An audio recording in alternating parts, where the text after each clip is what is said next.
Waalaikumsalam warahmatullahi wabarakatuh. Selamat siang ibu-ibu hebat yang sudah datang pada hari ini. Alhamdulillah, alhamdulillah alamin. Wa aqibatu lil muttaqin, wa la udwana illa 'alal zalimin. La ilaha illallah wa la syarika lah. Wa asyhadu anna Muhammadan abduhu wa rasuluhu alladzi la nabiyya ba'dah. Amma ba'd. Langsung saja Bu. Terima kasih untuk ibu-ibu hebat yang sudah berkenan hadir di undangan kita pada siang hari ini. Ya, pada hari ini kita melaksanakan diskusi mengenai visi, misi dan prakarsa perubahan yang nantinya akan disampaikan oleh Bu Kumala. Mungkin di visi misi ini nanti Bu Kumala akan menyampaikan apa yang dia impikan terhadap sekolah kita ini ataupun terhadap siswa-siswa kita nanti kelak di masa depan seperti itu. Mungkin untuk mempersingkat waktu ya saya persilakan kepada Bu Kumala. Sebelumnya saya ucapkan terima kasih kepada Bapak Ikhwan Syekh Pritonga SPD selaku pengajar praktik saya, kemudian ibu-ibu teman-teman guru yang telah bersedia hadir menjadi audiens. Langsung saja presentasi yang akan saya bawakan mengenai visi misi dan prakarsa perubahan di SLB Ampela Timur.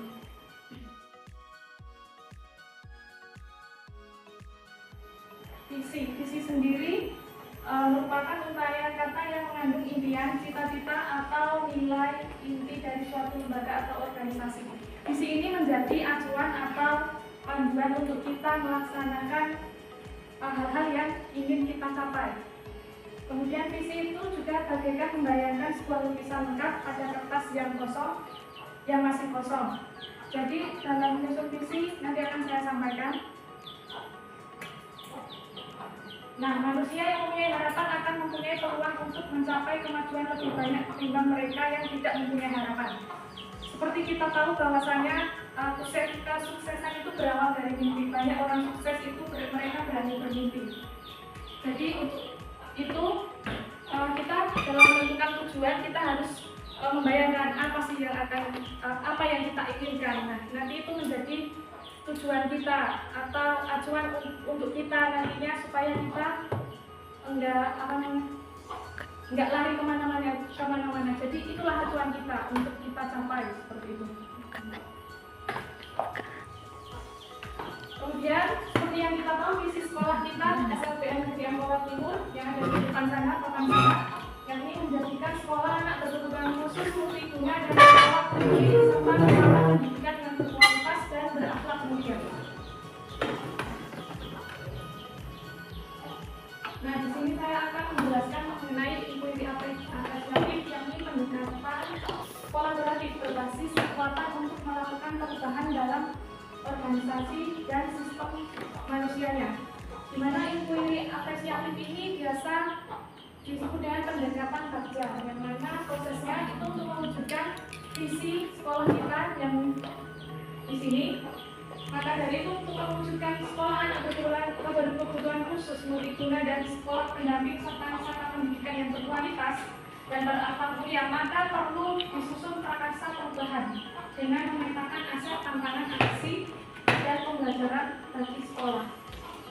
Nah, ATAP yang tadi dijelaskan di slide sebelumnya itu kepanjangan A atau aset, di mana seperti yang kita tahu SLB Negeri Ampela Timur memiliki kepala sekolah, guru dan juga murid yang terus ingin berkembang sesuai perkembangan zaman. Dengan adanya operator sekolah dan guru hebat merupakan bekal yang baik untuk mewujudkan visi. Seperti yang kita tahu, kita sendiri Bapak Ibu guru hebat, teman kita ada yang sudah lebih dulu bahkan banyak yang sudah menjadi penggerak, dan Bapak Ibu di sini juga yang hebat tentunya nantinya juga akan mengikuti guru penggerak berikutnya sebagai mengasah kompetensi kita gitu. Dan tantangannya yang ini mewujudkan yang sesuai dengan perkembangan zaman dan model anak. Artinya di sini mewujudkan sekolah yang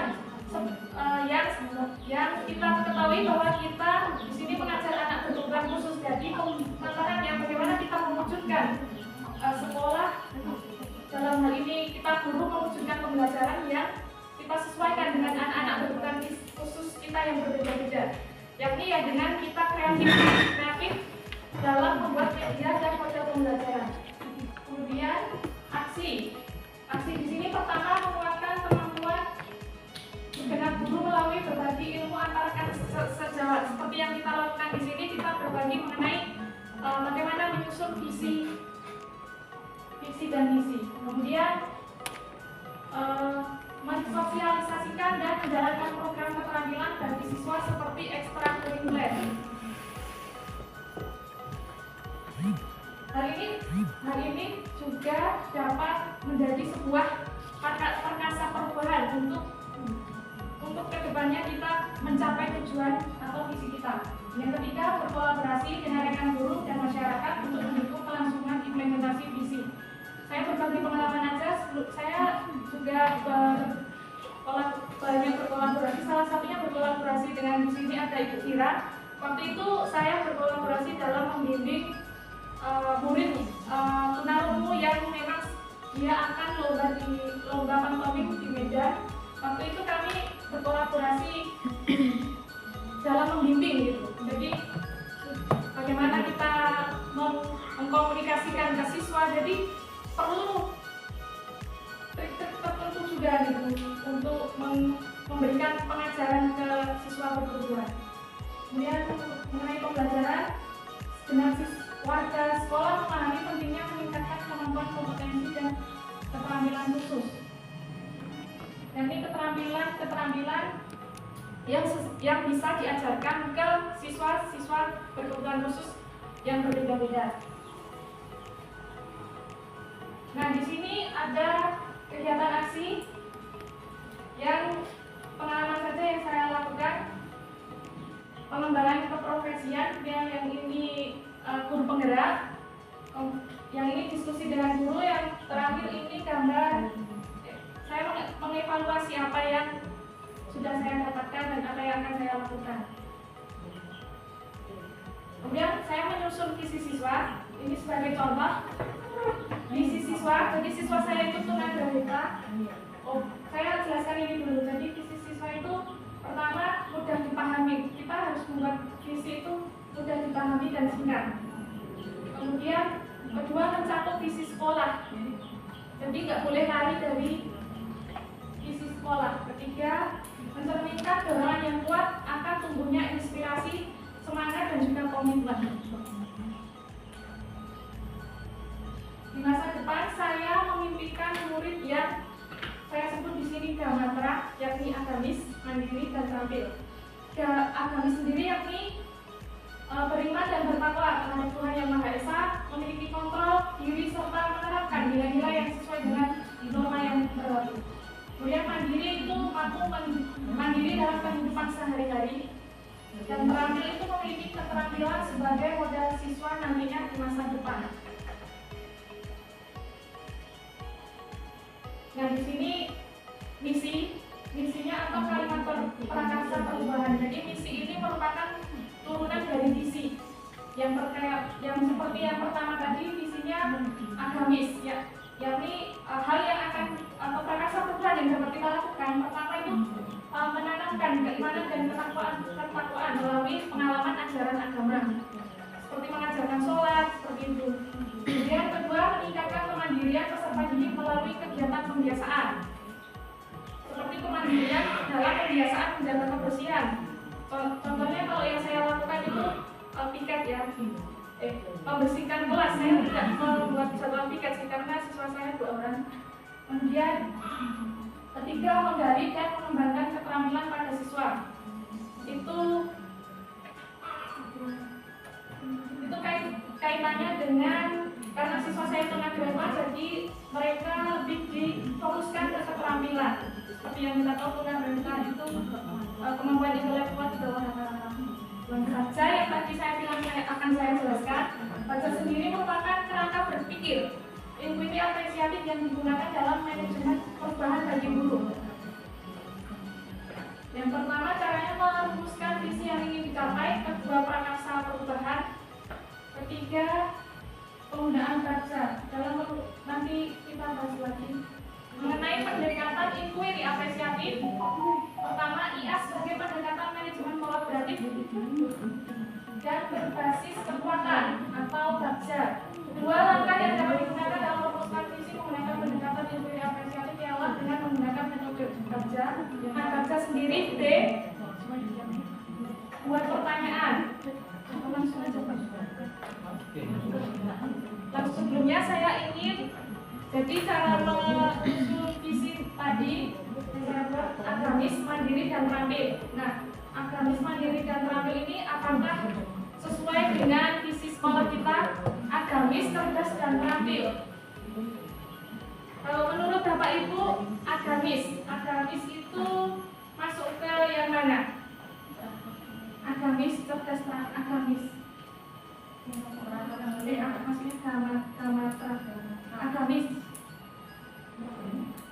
Maksudnya agamis. Mulia. Ya. Lalu mandiri. Lebih ke multiguna karena artinya dia dapat berguna untuk dirinya sendiri, dan yang paling dasar adalah bagi dirinya sendiri karena kita di sini mendidik anak berkebutuhan khusus. Kemudian dan terampil. Terampil di sini berkualitas artinya kita harus mendidik siswa disesuaikan dengan hambatan dan kemampuannya. Karena siswa saya itu tunanetra, karena nggak bisa dipaksakan di akademik, jadi saya memfokuskan ke keterampilan seperti itu. Mungkin langsung kita diskusi membuat visi siswa ya, yang paling sederhana. Kita menginginkan atau membayangkan siswa yang seperti apa itu di masa depan. Visi yang kita buat nanti tidak jauh dari visi sekolah kita. Jadi kita mengimplementasikan yang paling dasar itu ke siswa kita. Karena kalau sekolah sangat global.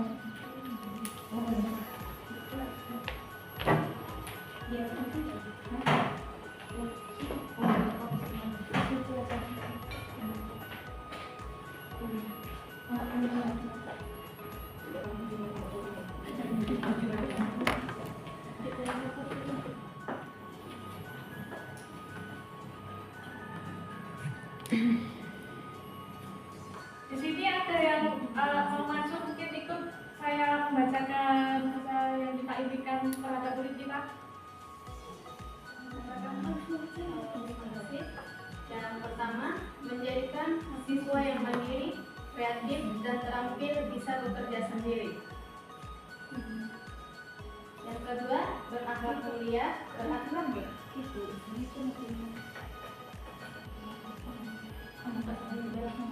Yang ketiga, harapan saya kepada murid atau siswa saya, yaitu saya berharap siswa saya lebih mandiri, terutama dalam mengurus dirinya sendiri.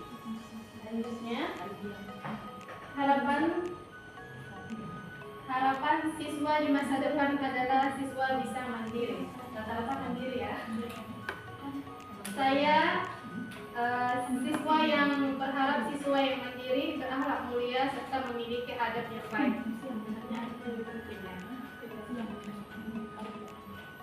Selanjutnya, mampu membentuk pribadi yang berakhlak mulia, budi pekerti, terampil, dan mandiri.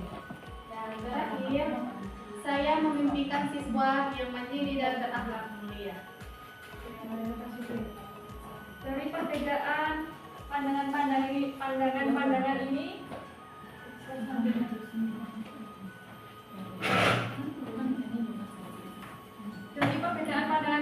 ini bisa dari perbedaan dari harapan-harapan dari ibu-ibu semua bisa kita jadikan dalam perumusan visi.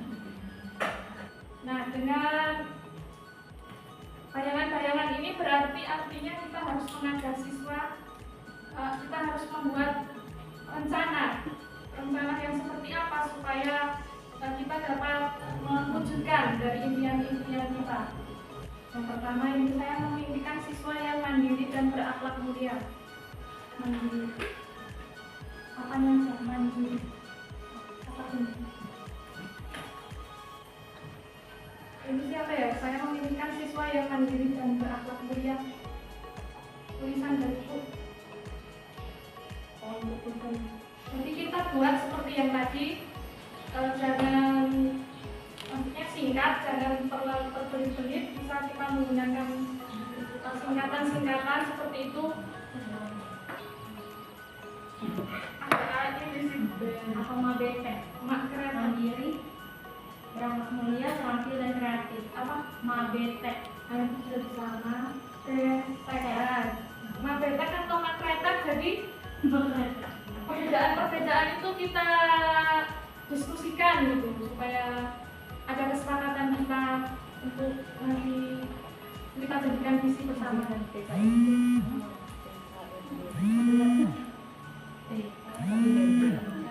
apa TKMD. Terampil, kreatif, maju TKMD. TKMD terampil, kreatif, mandiri dan berbudaya. Nah, maksudnya menurut Bapak Ibu, menurut kira-kira dari TKMD terampil, ini salah satu contoh maksudnya terampil berarti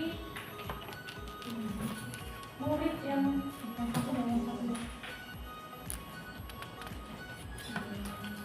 nah, kalau yang agamis itu kan menanamkan keimanan dan ketakwaan melalui pengalaman ajaran agama. Nah, kalau TKMB terampil itu berarti bagaimana?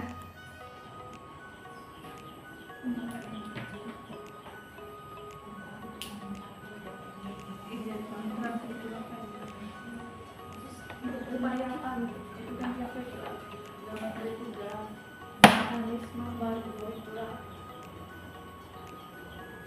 Tadi dari bayangan yang dari harapan yang diimpikan yang sudah untuk mempercepat waktu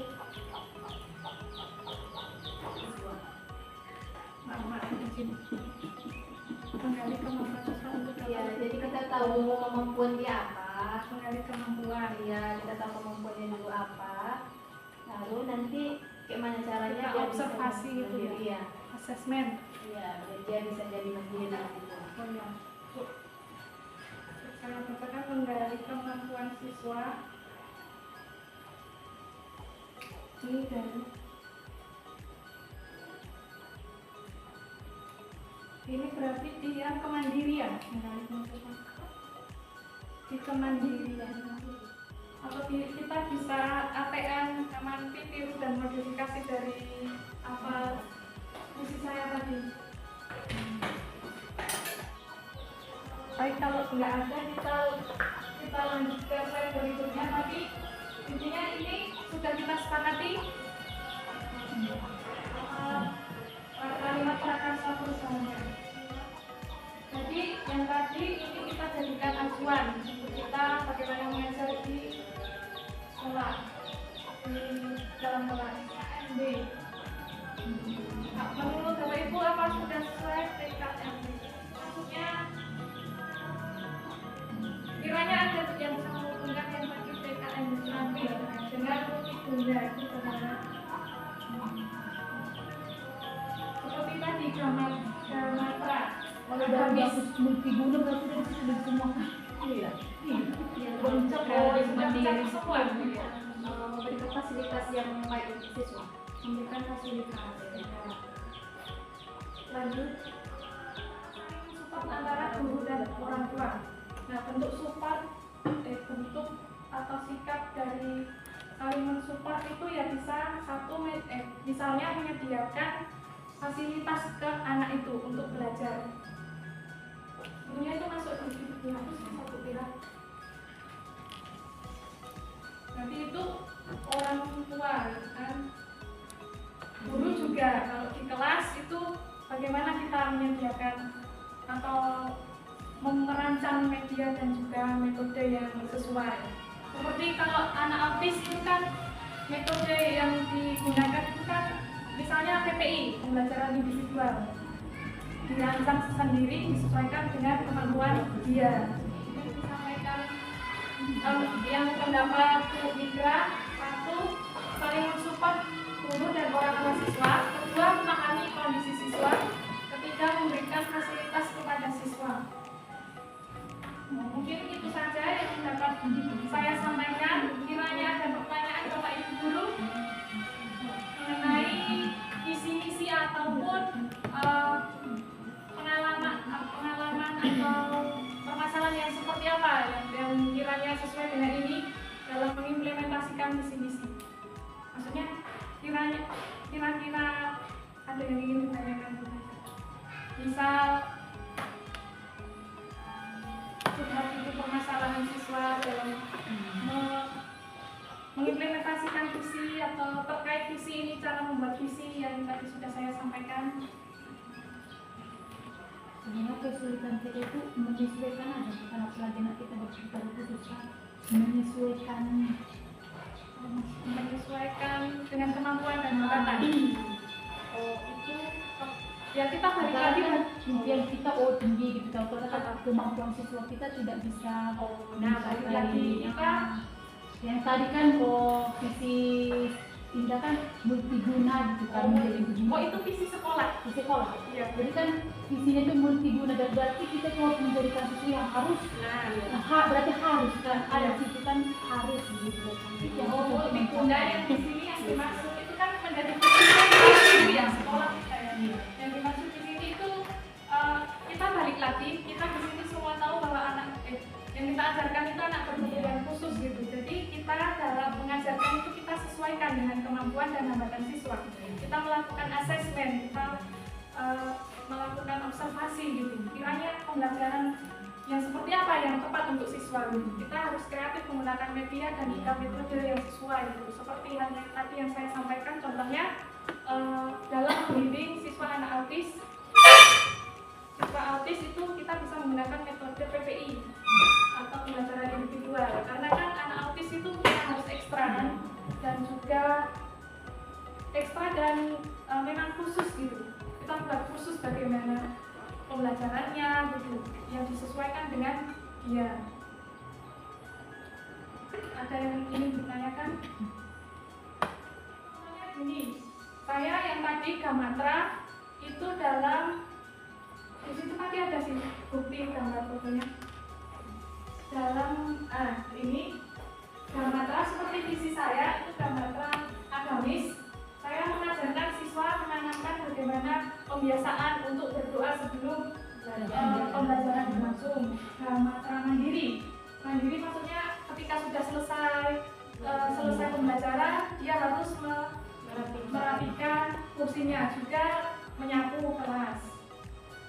Terampil, ya ini mereka terampil, jadi saya sesuaikan dengan kemampuan mereka. Saya melatih keterampilan tangan mereka, motorik halus mereka untuk melipat-lipat kertas, dan hasilnya ini melipat kertas, dan itu saya gunakan di dalam kelas saya untuk hiasan dinding kelas. Jadi seperti disesuaikan dengan kemampuan siswa seperti itu. Mungkin ada yang ingin ditanyakan lagi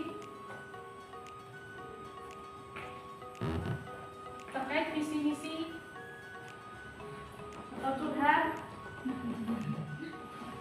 Nah, gini kan Bu, kalau mengajar anak yang berkebutuhan khusus seperti tunarungu itulah misalnya, kita kan udah mengajarinya, cara-caranya semuanya udah kita ajari. Tapi di sini saya kesulitan bagaimana cara mengetahui kalau anak kita itu benar-benar paham atau tidak. Nah, begitu. Bagaimana anak Apa dia sudah paham yang kita ajari itu atau tidak? Itu deh kesulitannya. Kesulitannya apakah dia itu paham atau tidak. Nah, jadi dalam mengajarkan siswa tunarungu ini kita perlu memilih kata-kata yang mudah dipahami siswa. Jadi kan karena mereka itu memiliki hambatan pendengaran, tidak biasa bahkan tidak mendengar sama sekali. Artinya mereka tidak mempunyai ingatan ataupun kosakata kan, seperti hanya kita. Ketika kita kayak halnya bahasa asing lah, kita kalau nggak biasa menggunakan bahasa asing pun kita kesulitan, seperti halnya mereka karena tidak biasa. Tapi karena ini lebih apalagi berkebutuhan khusus, yakni hambatan media sendiri, jadi kata-kata yang dipilih harus disesuaikan. Nah, dalam tunarungu itu ada dua bahasa mereka, Bisindo dan Sibi. Nah, kalau Sibi ini kalau bisa kita menggunakan Sibi, bisa kita menggunakan Bisindo. Tapi biasa kalau di sekolah itu kan Sibi, karena kalau dalam pembelajaran itu misal ada kata no, ada kata nya, itu kan Sibi. Jadi Sibi itu diambil dari mengadaptasi dari EJD, ejaan bahasa yang disempurnakan. Nah, sedangkan mereka itu juga memiliki bahasa sesama tunarungu sendiri atau Ismando. Yang bahasa mereka itu, ya bahasa mereka sehari-hari itu mereka simple gitu. Jadi saya mandi gitu, saya mau mandi, atau jadi enggak yang serumit pakai kalimat panjang gitu, enggak. Mungkin bisa apa gitu contohnya, kayak kesulitan apa gitu dalam mengajarkan siswa. Misalnya kan hari ini udah kita belajarkan mengenai berapa jumlah sholat zuhur misalnya. Besok kita tanya hari enggak ingat lagi berapa. Itu kan gimana? Biar Lebih tetap ingat ingat lagi. dia gitu. Berarti bukan ke Mungkin belum apa, Belum paham. siswanya belum paham, kakak belum paham, belum bisa mengerti menyampaikan, menyampaikannya. mungkin tahu orang itu kak, mungkin kakak kurang paham bagaimana menyampaikan sholat zuhur jam berapa, jadi mungkin jam sholat jam berapa, nah, zuhur mungkin nggak tahu orang bukan zuhur. Ya, nah mungkin ini selain itu kita juga bisa kreatif gitu. Kita menggunakan media untuk mengajarkan supaya mereka ingat. Kita buat gambar atau jam yang menunjukkan ini sholat zuhur, kita buat jam-jam 12.30, ini sholat asar jam 15.30. Kita bisa buatkan tugas untuk mereka gitu. Jadi bukan kita hanya memberitahunya saja, tapi itu juga bisa sebagai tugas, bisa juga sebagai mereka untuk mengingat nanti. Ada yang ingin ditanyakan lagi? Kalau anak yang kurang fokus, misalnya kan belajar, kita ajarkan ini huruf A, I, U, E, O gitu kan. Kalau lisannya dia lancar, Ini siswa itulah maksudnya, itu tergolong kemana dia? Di autis kah atau tuna? apa tadi? Kan dia fokusnya kan nggak ada, yang fokusnya untuk belajar itu nggak ada. Udah itu kalau kita ucapkan secara lisan dia tahu A, I, U, E, O dia hafal. Tapi kalau kita tunjuk mana A mana B dia nggak tahu. Itu tergolong kemana? Ya, Granika atau karena dia kesulitan dalam mengingat huruf. Oh, Karena kemampuan intelektualnya dia di bawah rata-rata, jadi dia itulah yang mengalami kesulitan dalam mengingat huruf itu. Kita perlu mengajarkan secara konsisten gitu, konsisten dan berulang-ulang. Atau kita juga perlu menggunakan media yang supaya dia itu tertarik, jadi mudah ingat. Bisa dengan media yang nanti dikaitkan dengan warna. Jadi mereka tertarik gitu. Mereka senang. Kalau mereka senang pasti mereka mudah gitu. Mungkin saya tutup pertanyaannya karena sudah 3 pertanyaan. Mungkin itu saja yang dapat saya sampaikan. Bila ada kurangnya saya mohon maaf yang sebesar-besarnya. Dan terima kasih kepada Bapak Irfansyah yang telah bersedia, yang telah hadir, dan juga ibu-ibu guru semua yang telah bersedia dengan saya. Terima kasih. Wassalamualaikum warahmatullahi wabarakatuh. Terima kasih kepada teman-teman yang sudah mempresentasikan visi misi dan cara perubahannya. Bagaimana menurut pendapat ibu-ibu semua? Bagus, menarik sekali, menarik. Mungkin di sini saya mungkin ada sedikit permasalahan. Visi itu kalau menurut pribadi saya ya tidak kemudian. Mungkin kalau setiap manusia kan itu pasti mempunyai cita-cita, impian, dan untuk mendapatkannya ataupun untuk menggapainya itu tergantung daripada manusia sendiri. Beda halnya kalau kalau cita-cita dan sekolah kan seperti itu. Kalau cita-cita dan sekolah mungkin suka tak suka ataupun mau tak mau ya nggak mungkinlah satu atau dua orang yang akan melaksanakannya. Pasti semua stakeholder yang ada di sekolah tersebut. Ibu-ibu. Jadi ibu kalau kata bicaranya manusia tanpa cita-cita itu bagaikan orang mati. Paham nggak makna seperti itu? Manusia tanpa cita-cita bagaikan orang mati. Kalau orang mati kan nggak mungkin ada cita-cita lagi ya. Oh iya. Kemudian cita-cita tanpa ada tanpa ada prakteknya segala macam itu bagaikan orang gila seperti itu. Jadi ya, semua cita-cita itu ya memang ya harus dikerjakan suka tak suka, mau tak mau seperti itu. Mungkin cukup sekian diskusi kita pada hari ini, Bapak Ibu. Terima kasih banyak sudah meluangkan waktunya. Wabillahi taufiq wal hidayah. Assalamualaikum warahmatullahi wabarakatuh.